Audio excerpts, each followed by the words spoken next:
I'm just trying to go back to the innocence, because what the point I'm going to bring is, it's going to be, people are not going to believe what I'm going to say in a minute. But the innocence of childhood. When did you? Obviously, you can see, as you say, they look different to me. Outside of that, what was there?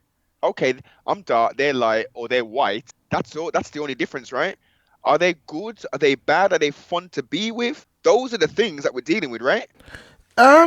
Yes and no. Yes and no, because why we get to the point where we're at today, how we get to that point is by man believing that they were the same as the individuals that were here when we got here.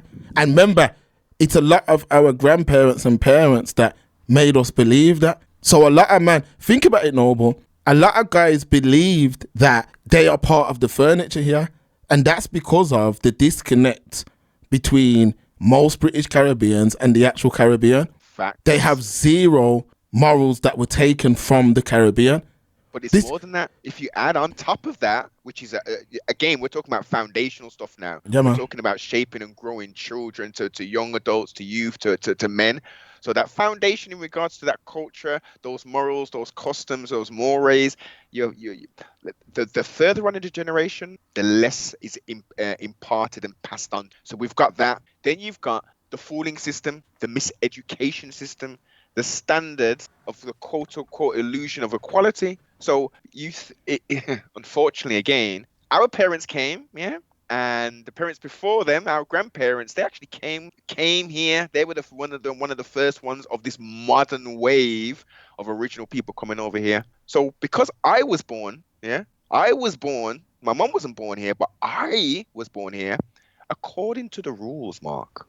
According to the rules, you're born here. That makes you a citizen of this country, right? That means, where was you born? Like that surface level, where were you born? Or where are you from? Well, I was born in England, and I was Dudley Road Hospital. I'm England. Okay, that's exactly. So again, surface, I'm born here. But lineage-wise, it goes back to the West Indies, innit? So people, again, it's what paradigm are we talking from? Because that strong foundation isn't there, so the veneer of course, well, I was born here. I wasn't born back in Yard or on whatever island. But that's who I am. That's what's lost. And that's what the confusion is. And that's why we are where we are. And I'm talking about when I was growing up, yeah. And I got a lot to say to people. It might be a bit all over the place, but when I was growing up, I personally I had a front row seat to the Black Caribbean community in Birmingham. Me being with my dad in that shop, all the DJs, all the popular people of the community, I was around them from probably the age of 8. Those individuals were in and out of the store, and I had a front row seat to our community. And soaked it all up, sibling. And I soaked it all up, but what it is there was a disconnect.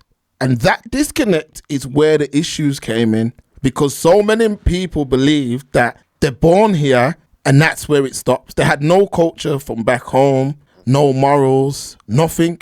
A lot of man, you'd actually hear some people say, I don't want to go back there. I don't want to go back. You'd actually hear individuals say they don't want to go back home. You see what I'm saying? They would just say these things openly. You know what I mean? I'm not going back. Now, when their children grew up, it was just like, forget about everything that happened before you. So they've got no culture. What did Marcus Garvey say? A tree that don't know its roots has no future. And that's the facts of our community. Like, the reason why you have so much integration now is because when you look at our parents' generation, the family structure was damaged there to where that's where we started to lose accountability. I'm not saying all, but a lot. The relationship dynamic between man and woman started to change. A man's roles started to change. Now, the system did help play a hand in that, but Noble, the same thing that was on display the same thing that was available to our community, this is where I agree with Green Lantern, was available to all these other communities, but it got us bad because what it meant is, okay, so the family structure, you've got your woman, you're in a home. I'm telling any of you man straight, you're gonna go through a rough patch. I'm not asking you, I'm telling you, that's the way of the world. Now, how relationships are tested is when they go through rough patches, not when things are good. It's when things go bad that you really understand how, you know, the dynamic between man and woman. What happened was all of that got scrapped.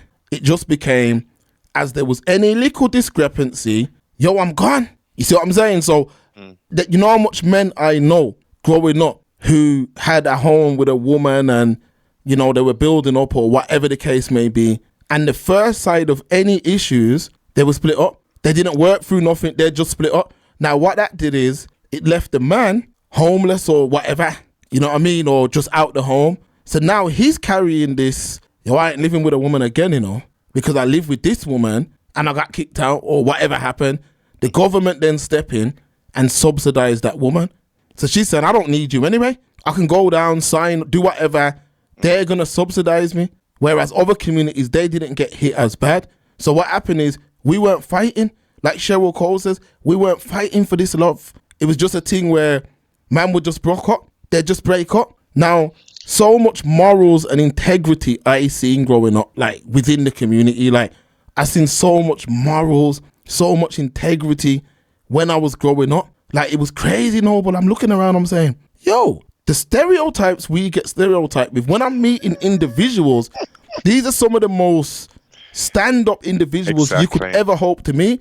But what it was is, a lot of them were very few and far between. Come through. So yeah, you're on it, sibling.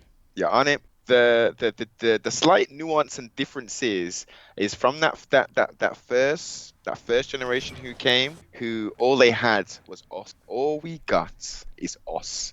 So they made it happen. And then also, even though the community was still, it wasn't a perfect community of original people, of West Indians from a multitude of different islands, we had a community which would make people outcast, which would hold people accountable. Facts. So it wasn't so easy for a man to say, oh, yeah, I'm spending up all the money and, I'm doing, because remember back in them days, you get paid weekly. You go down, you go down to the payroll, and they'd give you a little brown envelope, and it would have you look at £6 something on there. And there'd be some reckless men who, rather than going home with that damn brown envelope and saying, here you go, give me what I, you know what I mean, what's left over, and you run the house. They were going to the bookies, yeah? They were going to the pubs, and then they was coming back with £1.25 and saying, yeah, man, there you go, feed us for the whole week. Those kind of things was checked. Man and man would get checked on that. If it wasn't his brethren at the workplace, if it wasn't the person in the post office, the man in the bookie saying, oh, Dalroy, you spent way too much, boss.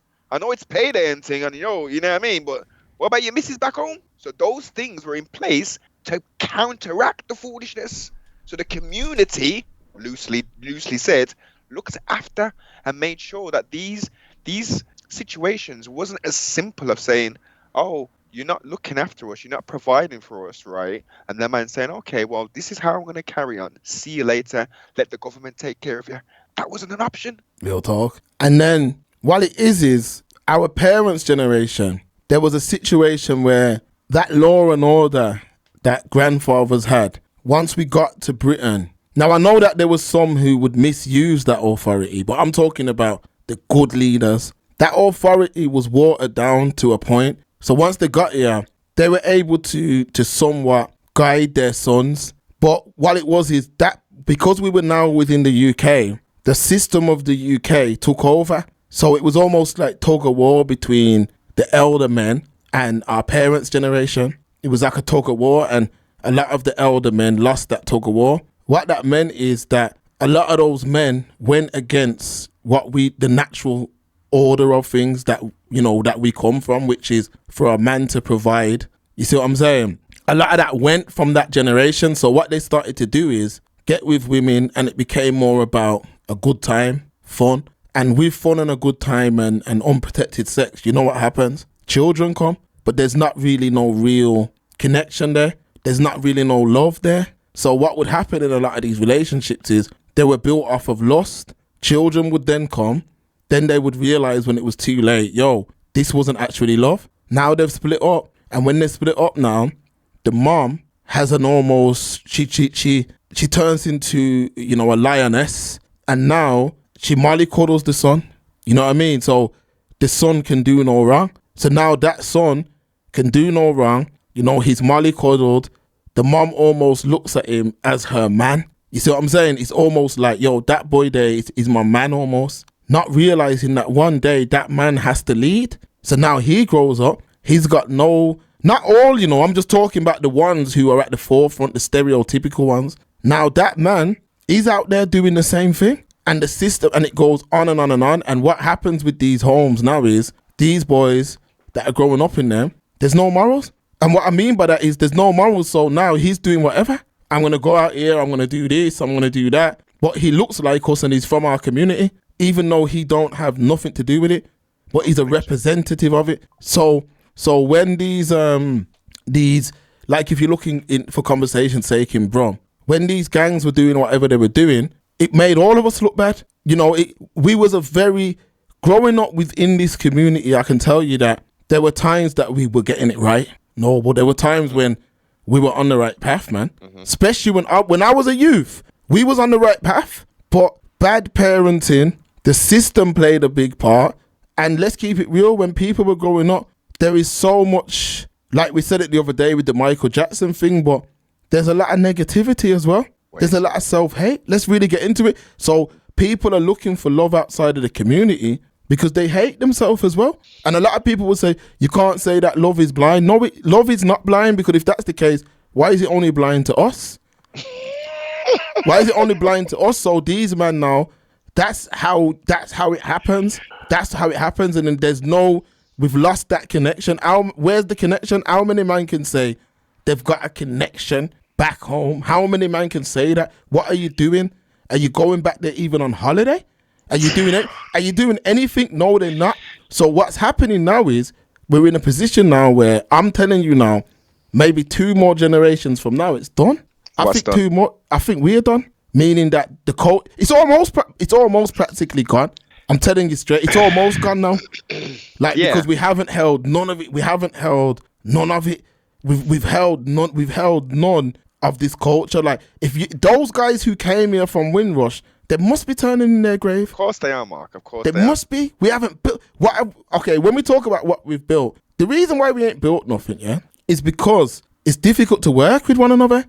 Because there's not one clear goal in mind. There's too much ulterior motives. Yes. Like I said to you the other day, Noble, let's say you got a pot and you want to build on that pot, and you want to build with someone from your community. It only takes you to get a bad taste in your mouth once, Now you're out the picture. Yeah. And that's been happening over the years. It's a lack of education. It's a lack of morals. It's a lack of dignity. From a business standpoint, there's so many original people, West Indians. They just don't know what business is. They don't know what real business is. They know about making money, but they don't know what real business is.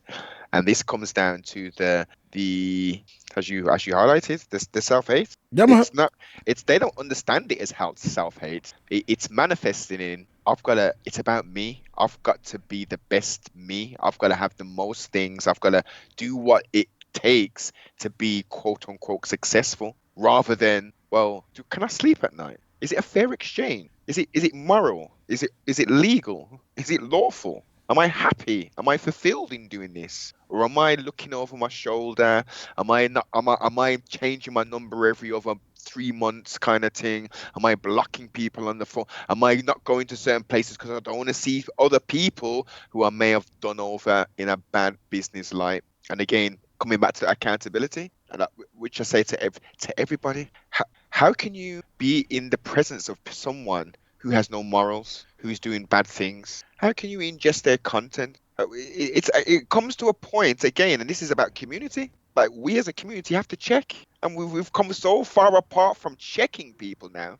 We're just happy to scroll through social media and potentially put a comment down here and there. But in the physical, you've got a brethren who's licking off man's head, turning people into duppy, and he's still your brethren. Yeah, man. It's accountability. Yeah, facts. Selling filth, sibling, doing filthy stuff, and nobody's not saying, hey, yo, Jason, you ain't coming in my venue. I've heard those things that you're doing still. Or the brethren is them, have 50 mans rolling, and then they see what's going on, and then it's only 2 mans rolling, because everyone's like, F you, I don't want to be around you. What you're doing is wrong.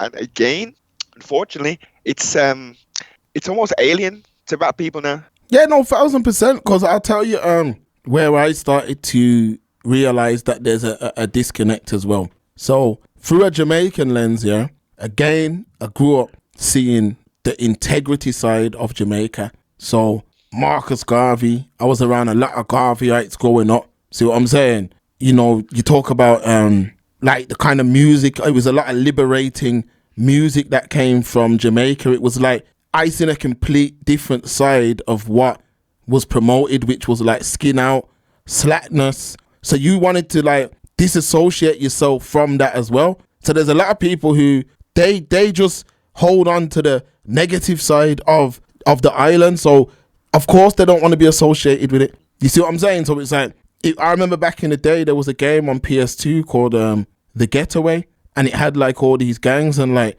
there was a gang on there, the Yardies, and like it was just like they represented all Jamaican people. You get what I'm saying? And it was like this culture of like baby mothers and all of this, and I see, to be honest with you, these man integrate like nobody's business, man. I'm gonna keep it 1,000. So now we're at a point where we're seeing it play out on social media. We're seeing it, but as much as we get a bad rap, the Africans are right behind us now. Their youth, should I say, are right behind us as well. If you look at like man's like say Skepta, they all integrate, man. Like none of these man push a Nigerian narrative. Like their baby mothers are all white and rare, you know what I mean? And I'm not saying not do what you do, but once like these black Brits, there's not really too many men that are like unapologetic with it. That's a dying breed. By design, Mark. But even with the design thing, Noble, none of that design thing worked with me and you. So how long can we keep using that? Because I'm saying to you, like, you know, I'll say it straight, and I'm not trying to pander to no one, but like Ali said back in the day, like, love is easy for me. It's easy, like, for me to find love in my community. It's easy for me. It's easy for me, Noble, because we're coming from the same journey. Yeah. B, we know the same food, the same culture. And it's like, for me, that's easy. Like, what's easier than that? So, and then plus, on top of that, I know that somewhere, if you look at the lineage now, somewhere I feel like we've got, my bloodline is like strong kind of, what's the word? Like public speakers, or what would you call it, Noble? There's some kind of talent of public speak. Why I want to give that away? You know what I mean? Like when I look at Michael Jackson and that, and I'm like, yo, you know what I mean? Like, God blessed you with all that talent, dancing, man can do all that. Man, look at that talent. And the businesses, let's not forget the business acumen. Man owned the Beatles catalog, Paul McCartney, and a whole heap of other people. Listen. DreamWorks, he was in the founding stages in regards to the investment to that thing. Come on, just look at. I remember just being a youth, you know, and seeing these black footballers, and I'm just like, yo, these men are at the World Cup, no, but like playing ball at the World Cup, like the wags and that. I'm like, yo.